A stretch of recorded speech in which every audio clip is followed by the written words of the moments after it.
Alright, yo, what is up, guys? Basic here, back with another video. In this video, now this video was initially supposed to be like kind of like a small tutorial on how to do this this gallery gasket, but I ended up just scrapping that video as a whole because it took us a couple of days to do it, and then most of it was at night because that's when I get home from work. So I went in and just threw that away. But I decided to make like a 5 tips, like 5 things you should know before doing this job, and like tackling it and doing it on your own instead of just paying a shop to do it. This is gonna be like the 5 things that I wish someone would have told me, hey, these 5 things are probably gonna be a bitch to do. So just FYI, I guess. I'm gonna keep this pretty short and simple. Yeah. So before hopping into the tips really quick, let me just show you guys. The way you know that your 350Z, and this is only for the VQ35HR, so the 2007 and 2008 model. The way you know that your gallery gasket is out is because you have a low oil pressure. On a cold start, your oil pressure is supposed to be at the very end, close to that 120 mark.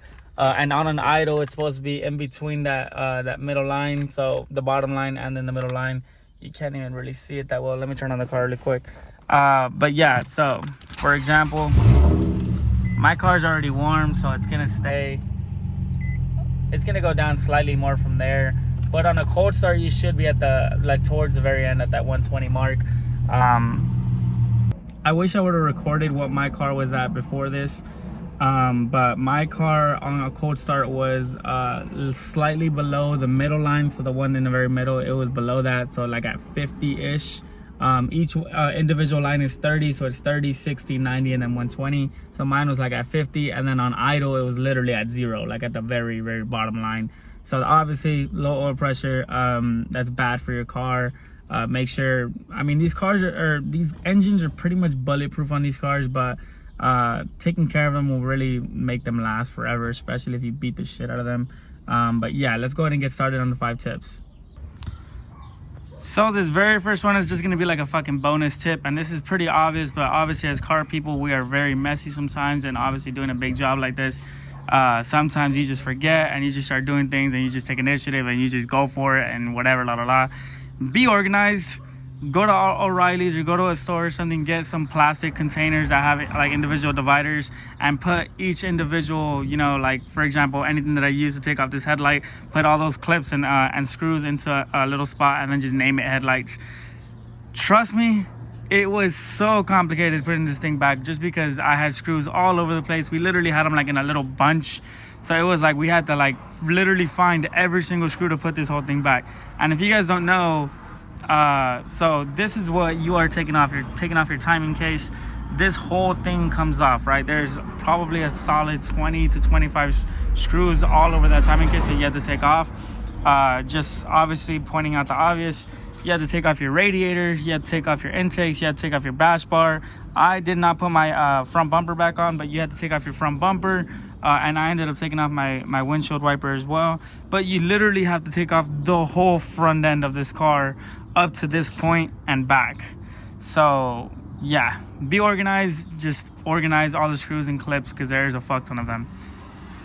So number 1, it's gonna be these things. Your AC, I believe they're called like AC condensers or whatever. This is where you recharge your AC.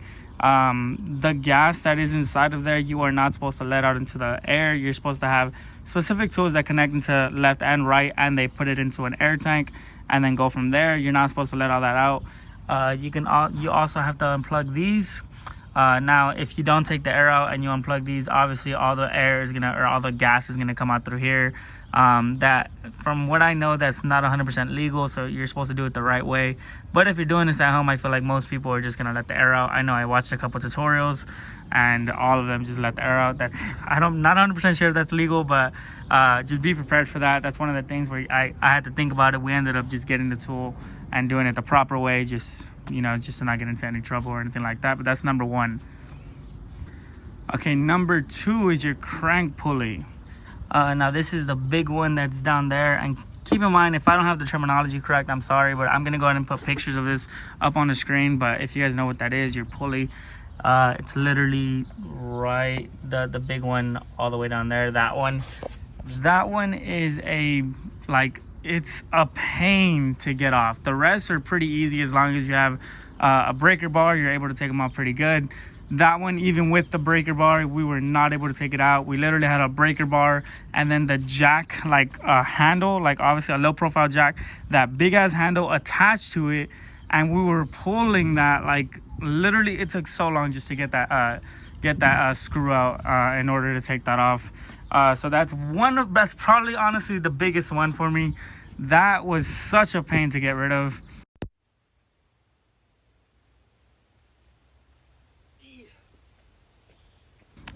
Keep that in mind. If you don't have a breaker bar, if you don't have if you don't have tools to like break super tight bolts, I probably wouldn't attempt this on my own. If you just have like a regular tool set, I probably wouldn't attempt this on my own. Okay, number 3 is gonna be your timing chain. When you actually take this whole timing cover off and the whole thing is off, there's gonna be the 2 gaskets in the middle, and I'll put pictures or I'll insert a video just so you really understand me. There's gonna be a chain that's your timing chain. That chain needs to go back in the same exact position that you took it out of. Normally everyone in videos recommends, they all recommend to mark it, get permanent marker, get whiteout, get something in order to mark it so you put it back in the exact position that it was in. Otherwise, I don't even want to know the outcome, your timing goes off or anything like that. Or if you just don't put it tight enough. I know one problem we had was the left side of the chain was super tight and the right side was getting loose. We didn't know. We ended up, we did not gamble it. We ended up actually like waiting until it was perfect, and we just tried multiple things, but we had the marks on there, so we knew exactly how it was supposed to go. It was just like a matter of figuring it out, to be honest. But make sure to mark your timing chain. Make sure it goes back in the exact position it was in, and make sure both sides are solid. Like one side isn't loose and the other side is hard. That's one thing that, like I said, we struggled in. It took us probably a solid 2-3 hours to figure that out. Like I said, for other people it might be a lot easier. Obviously for a shop, they know what they're doing, and they probably do a lot of these, so it's easier for them. But me and my brother-in-law, we kind of just have to figure things out. He does transmissions, so he doesn't really do much of this kind of work, but obviously working on a car is working on a car. Figure it out. But yeah. Okay, so number 4 is going to be torquing your bolts to spec. Now, in order to take off your gallery gaskets, you do need to, I believe it's a Phillips head or a Phillips screwdriver. It's a regular screwdriver. You just take them out. Obviously, be soft. Don't do it super aggressive. Take them all out. And then the kit that I bought from Z1 Motorsports actually came with new hardware. I believe those were not just a regular Phillips screwdriver, but we ended up having, I think it was a Star or something like that, but we ended up getting a digital torque wrench, and we ended up torquing those to 10.5 pounds. Now some people said like the manual or whatever says 12, but a lot of people said that people started over torquing, and a lot of them started going loosening up, and they wouldn't tighten anymore. So I went ahead and watched one video that recommended you just do it at 10.5. At 10.5, they're all still pretty tight, and that's what I did, just because I didn't want to over torque any of the screws. That's a nightmare. I am good on that. So I torqued it to 10.5. Some people recommend 11, but whatever you do, I would not recommend going to 12, which is what I believe the instructions say or whatever. But no, I wouldn't go to 12. I'd probably torque it at 10.5 or 11 pounds max. So I just realized it's only 4 and not 5. The organized one, I guess I counted as 1, but it's going to be 4 tips, and then just obviously the tip of being organized, which is just self-explanatory, but I didn't do it, so I know a bunch of you guys aren't going to do it. But I hope you guys enjoyed this video. I hope it helped. Anything that I use, I'm going to go ahead and link in the description below. So I mean, that's probably just be the kit and then the digital torque wrench. I'd highly recommend you get a digital torque wrench. It makes life so much easier. But I hope you guys enjoyed this video. Make sure to drop a like, drop a comment, and make sure to subscribe to follow the build. I got a lot coming for this car in the future, and it's gonna be dope. So catch you guys in the next one.